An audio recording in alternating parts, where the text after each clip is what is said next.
As usual, Nigel Farage was out doing the grift, trying to pretend that he was some sort of farmer and supporter of farmers. On a day where farmers were going to be heading to London to protest what the government had been doing, but also to a certain extent the damage of Brexit. So it was interesting to see Liz Webster, co-host of the Sunday Roast, being interviewed about Nigel Farage, about what Nigel really wants and who he really supports.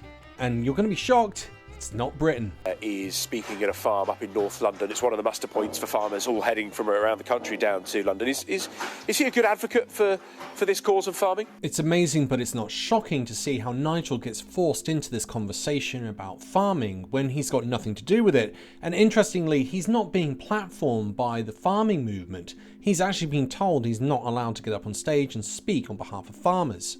And it comes to this obsession that the mainstream media have with Nigel at the moment, but also note they've completely ignored Brexit as one of the key contributors to the damage of farming.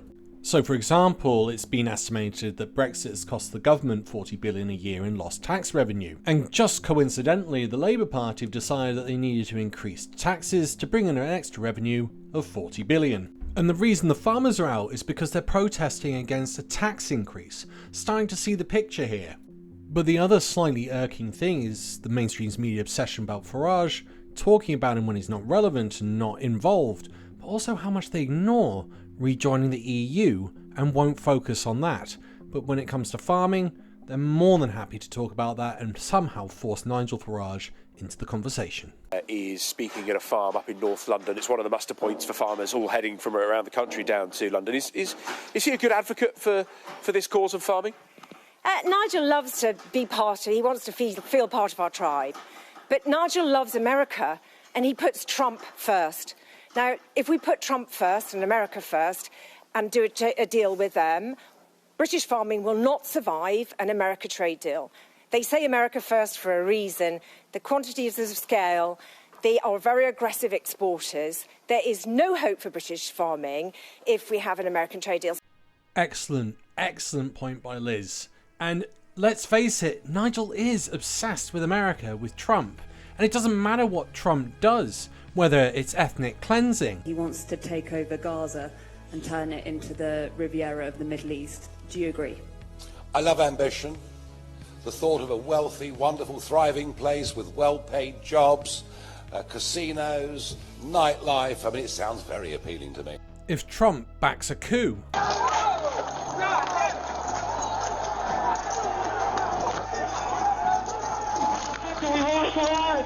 We lost the line!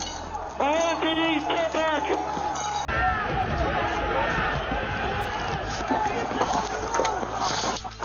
They were peaceful people. These were great people. The crowd was unbelievable. And I mentioned the word love. The love in the air. I've never seen anything like it.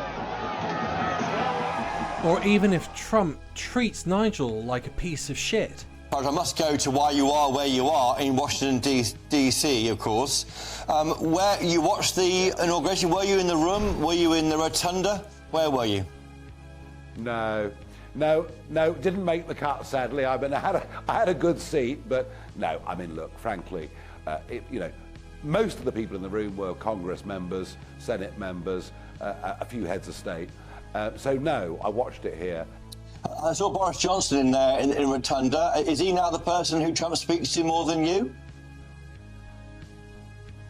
No, he's a former Prime Minister of the nation, and he's an occasional friend of Donald Trump's. He supports Donald Trump when he's going up, and he doesn't support Donald Trump when he's going down. And I've supported him consistently now for almost a decade.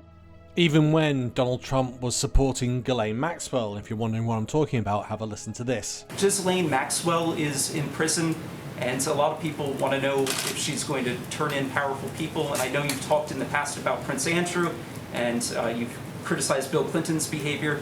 I'm wondering, do you feel that she's going to turn in powerful men? How do you see that working out?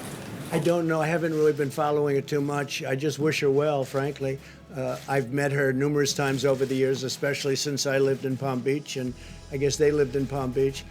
But I wish her well, whatever it is. I don't know the situation with Prince Andrew. Yes, despite all of that, Nigel seems to still love Donald Trump and is desperate for a free trade deal.